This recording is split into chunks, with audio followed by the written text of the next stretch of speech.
video. My name is Dave. Stick in my 100. That's my back. And we're gonna be reacting to a YouTube video.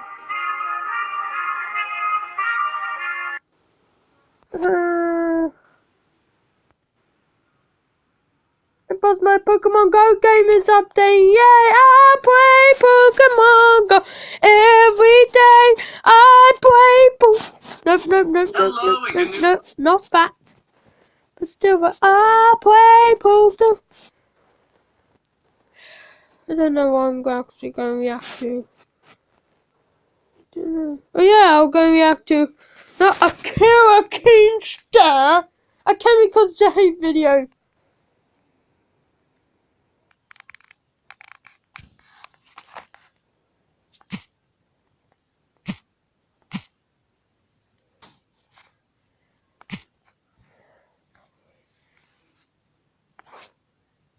I tried doing CWA.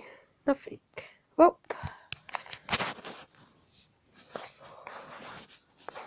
You can react to I'm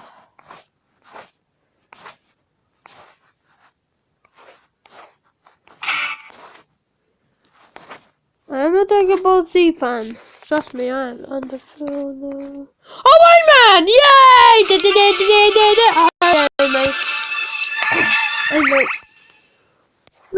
No, I guess. Wait, I'll go on to here. Crash Bandicoot! Whoa! Yay!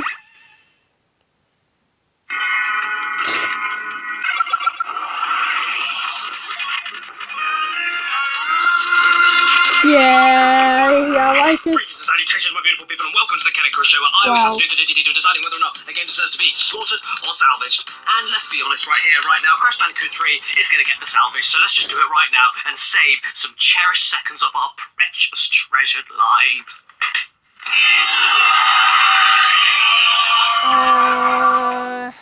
Why does it get the salvage?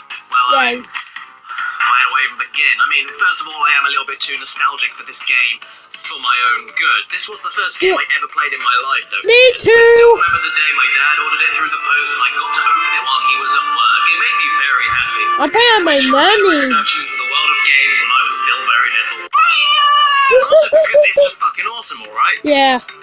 Alright? It's fucking awesome. Right? It's fucking awesome, you understand? You're right, Paul. Yes, Crash 3 is not only one of my favourite platformers, but one of my favourite video games ever made, period. So you will be watching a slightly biased video here, word of warning. But if you're anything like me, then revisiting this game will literally make you pregnant with happiness. If you couldn't tell, I fucking love this game! A lot more than I fucking love Crash 2, which I fucking love a lot more than Crash 1, which I fucking like a lot. And the release date of this one was yet again 1 year and 1 month after the last one. I can't do anything. Their feet knew what to change and tweak and what to add in every single Crash game, but they also did it within the same amount of time it takes for me to clear up all of the salty dick tears that I leave around the house after playing these beasts of a game. I'm so sorry, I can't believe I wrote that. So enough with the disgusting stuff, and let's actually talk about why I think this installment of the Meddling Marsupials Escapades is maybe the best one. And don't worry, like anything, it isn't perfect, so I will be mentioning things I don't like so much. For instance, the entire intro sounds like Clancy Brown is pushing out the biggest shout, and it starts to look at this point. A Universal Interactive Studios production. But then it starts getting painful here. Naughty Dog. And then it culminates into a toilet bowl explosion of biblical proportions right here. Ooh, you might want to take some Senecot there, Mr. Brown. The story here, which now makes more sense than the last game. Cortex yet again falling out of the damn sky and crashing into an ancient temple, raising Aku-Aku's evil twin brother, from him. Which then He's begs really the question, funny. if these planks of wood are related, who the fuck is the mother and what does she look like? Is this what happened after that scene in The Evil Dead? Anyway, it turns out Cortex has been taking orders from this pissed off bit of wood ever since the beginning to grab the gems and crystals for him. And as he grovels and begs for his forgiveness, which is always funny to see after the shit you've been through, Uka forgives Cortex since he released him and hires a new evil British face known as Entropy to make a time-twisting machine to harvest gems and crystals from different time periods. By the way, does anyone here think that Cortex looks a lot like Serge Tankian? Anybody? No? No. Okay then. However, they never actually do it themselves. Instead, Cortex creates new human minions in a secret underground lab in the Warp Room that you can actually go by yourself and see to enter time periods, and retrieve the crystals. And even though they're all a bit fucking useless at that, time is still very much ticking, so Crash and Coco set off together. Hang up, little baby polar bear, I wouldn't get too excited, you aren't in this game.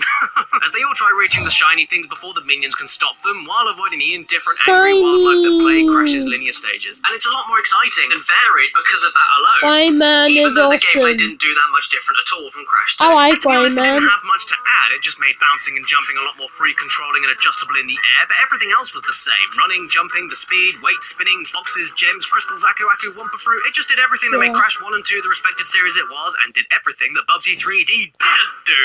One thing it did do that I think you should appreciate, though, was making bouncy Wumpa Fruit crates faster to break at 5 bounces instead of 10. It may sound like a tiny change, but it's one that makes things a million times better. Instead of this bullshit in Crash 1 and 2 that would take years to get from one end of a bottomless pit to the other in order to break free to get the gem, now it's like this. It's much faster, and getting 2 Wumpa Fruit per bounce just feels better. What's funny is that Crash 3 does so much similar to Crash 2 that I actually neglected to talk about silly little shit in my Crash 2 video just so I had something to talk about here. Crash could belly flop in 2 and 3, which honestly serves little purpose whatsoever to get reinforced crates, and that's it until it's upgraded, and even then its uses are unbelievably situational, yet it is unbelievably fun and satisfying to do regardless, and it's way faster in 3, so it's all good and better than 2. Crash 2 also introduced enemies that require sliding into only, which I wanted to cover more in Crash 3, but for some reason Crash 3 kind of got rid of slide-only enemies, which is a huge shame since it means most of the enemies could be attacked and approached the same way without much thought, minus the odd giant enemies that required higher jumps to knock out. In Crash 2, he could also ride that waterboard thing, which was a nice change of pace but nothing flashy, and the jetpack, which is the same story. Yet in 3, there were a load more vehicles and animals to mess around with in their own respective time periods, and most of them were fantastic fun to play. I say most of them because that's one thing Crash 3 I think uses slightly. The motorcycles in the 1950s, it controls well enough for winning a race, but the speed to turning ratio is massively off, making tight corners an impossibility while keeping a high speed, and some gem runs can be a little aggravating with how stiff it feels sometimes. CTR, this certainly isn't. And that pitch black secret stage can actually feel off. The plane stages in World War times are a lot of fun, and blowing shit up, barrel rolling and popping the small amount of balloon boxes is always fun.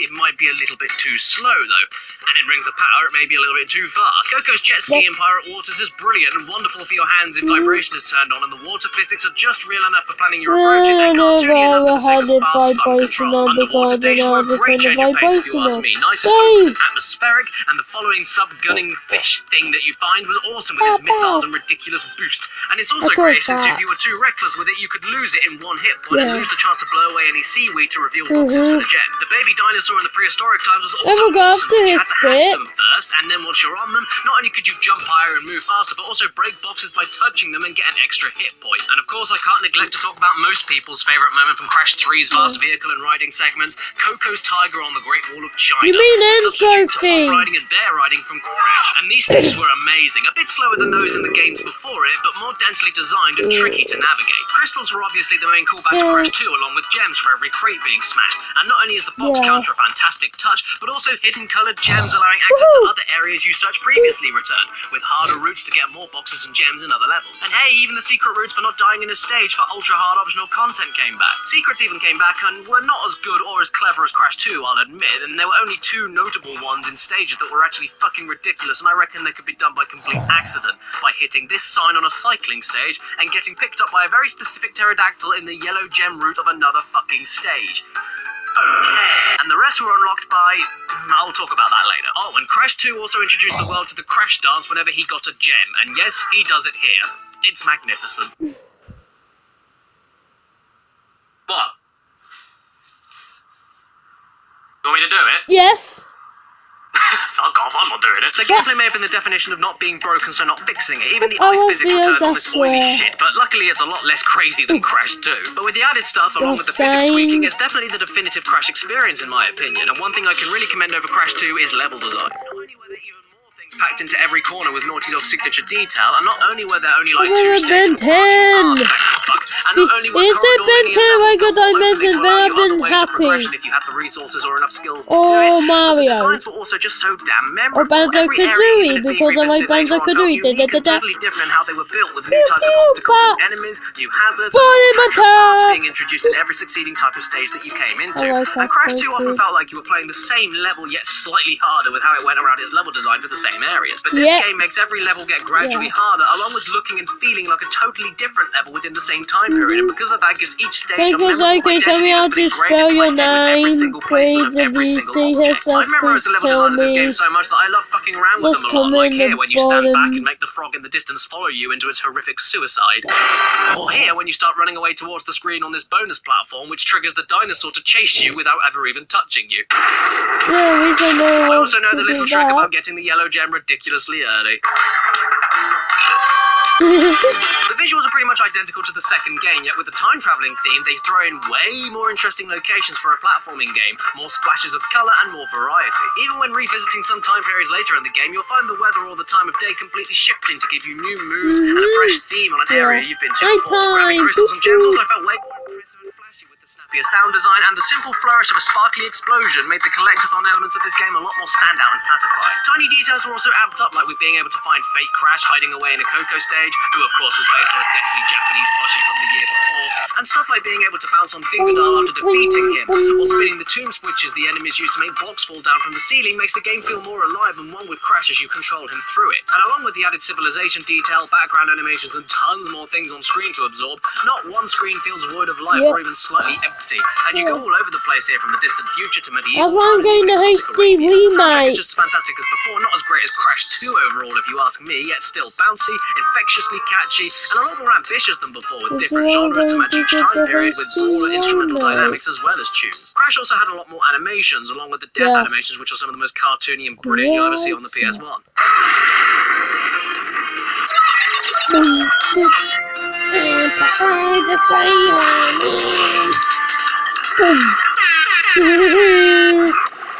And the meatball. Oh!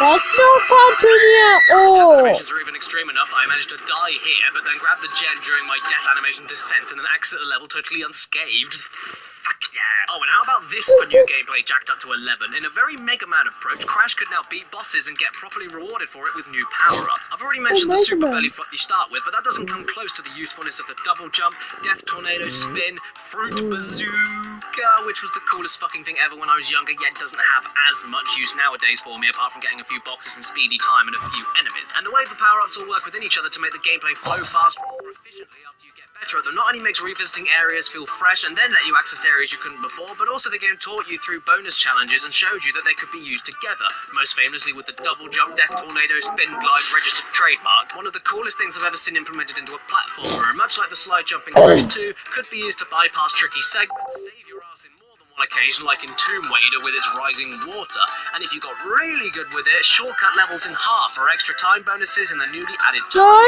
trials. The fifth power-up, more for the time trials, was the Crash Dash, a move that makes Crash run like he's been done for cocaine smuggling, and that also allows you to replay the stages with a totally different approach when you grab the clock at the beginning of it. Get to the end of the stage as fast as possible and break particular boxes to stop the clock. If you die, it reloads you to the beginning of the stage unbelievably quickly, and you never lose any lives, and luckily the memorable level design makes this actually insanely fun, and combining every power-up together makes it even more satisfying as you skip huge chunks of levels. It's just sad how getting them only really unlocks the secret warp room for new stages and new routes in old stages to get more gems. Not really secret if you ask me, and a little bit disappointing, but damn, it's a great challenge. And there were even 3 tiers of relics to win for them. Sapphire, which are pretty damn easy honestly, Gold, which aren't too bad either, but the Platinum relics are the big I'll go on those one time. around with. If you want to truly test your knowledge of Crash 3, you go for these fuckers, in which you need to know every shortcut, every time crate and the fastest way to break them, every Aku Aku crate and where to sacrifice them for the sake of time, and even then you can only just make it by fucking milliseconds, not even joking. If these were essential, I'd say this was far too fucking difficult for anybody, and I wouldn't like playing this game as much as I do, let alone for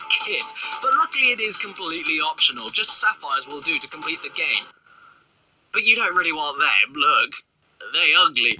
Go for the platinums and cry like a little bitch. Oh, and the bosses? My god, the bosses. How much greater could they be? Okay, they aren't the most amazing platforming bosses of all time, but they're a million times more action-packed, I could never be tiny. Crash 1 and 2 had for sure. I could only Even be in after one. beating all the levels, all that would be left standing between you and the next 5 more pads is one button. Yeah. A daunting, singular, egotistical button that removed every other level of that world until you beat it. It's small things like that, and the fact that bosses would directly talk to you frequently that built them up properly and made you feel threatened before even entering their area. And it's just cooler to see what unique personalities you'd be fighting and get a better idea of how to hate them before kicking their asses. Tiny Tiger is a great first boss, easy yet fast-paced with a splicing of lines everywhere to catch you off guard. Dingodile is also great with an actual unpredictable moveset and the unique mechanic of needing to get him to shoot you to reach him and then leaving enough space to escape before he blows up is pretty damn cool. Entropy is pretty good and requires a lot of concentration to his attack so you can decide what to do at the last split second. But Engine is the best Crash boss ever made and it's fucking insane with 2 phases, rockets everywhere, machine guns, different high damage attacks, fast and sporadic movements, weak spots showing and hiding constantly, and holy shit, it's and Cortex was okay for a final boss. The best Cortex boss by a mile, and it also requires decent footing with the stage and focusing on Cortex and the masks battling it out, and also knocking Cortex into the wall multiple times. It's so good of a feeling. But it pales in comparison to Engine before him, and this is a little bit too easy for all things said. Speaking of that, you weren't only constantly abused by the bosses, but Aku Aku would also sometimes appear to egg you on and encourage your great work you're doing. The level of character and charm in this relatively short game with a protagonist with no voice is staggering. Even Crash has decided to step back from potentially fucking other animals and leaves that to Coco, who just kind of stands there all impatient like she's waiting for a contemporary wine at the Christmas party. And this is going to sound really weird, but the version of the game that I played and have on the disc is obviously the PAL version, yet what you're seeing on the screen is the North American release, purely because it plays at a way higher frame rate. And what's even stranger is that the PAL version of the game had a lot of alterations to make the game harder, regional difficulty as it were. In the PAL version, these wizards had 2 hit points and you could see them in their pants after the first hit. TNT boxes explode a lot faster, some enemies like the Scorpions move ridiculously faster, the sword swingers pull and spin their swords in half the time, lasers have shorter cooldown periods in the future, and more missiles are fired at you, and for the returning death routes, if you died on the death route in the PAL version, the thing would vanish for that level, whereas if you reach the route in the US release, it stays locked in place. I don't understand things. Oh, and how about the hidden ending? A lot better than any other game before it, and one that actually makes me want to finish the game entirely. As you see, Cortex and Tropy at the end of the game reverted back into babies as they fight over a distraught Uka Uka. Cute, funny, and a much more finalizing blow and humiliation to Cortex that only the epic gameplay and challenge to get every gem and relic could match up for the PS1. But you know, overall, how exactly do I sum up this game?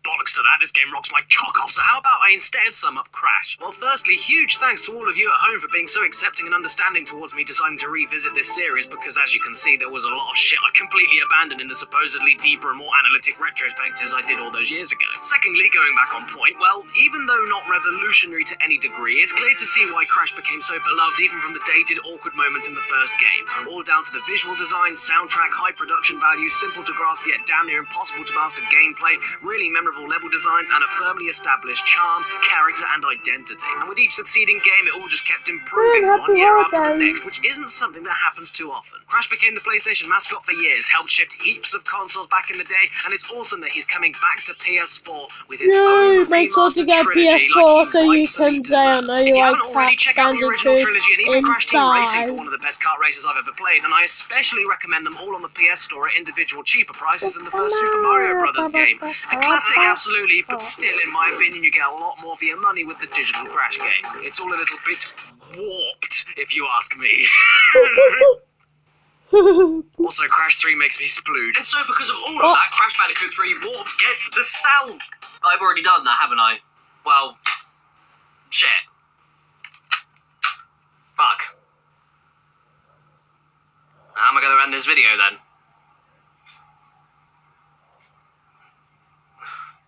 You really want me to do it, don't you? Okay, fine. Fine, I'm doing it.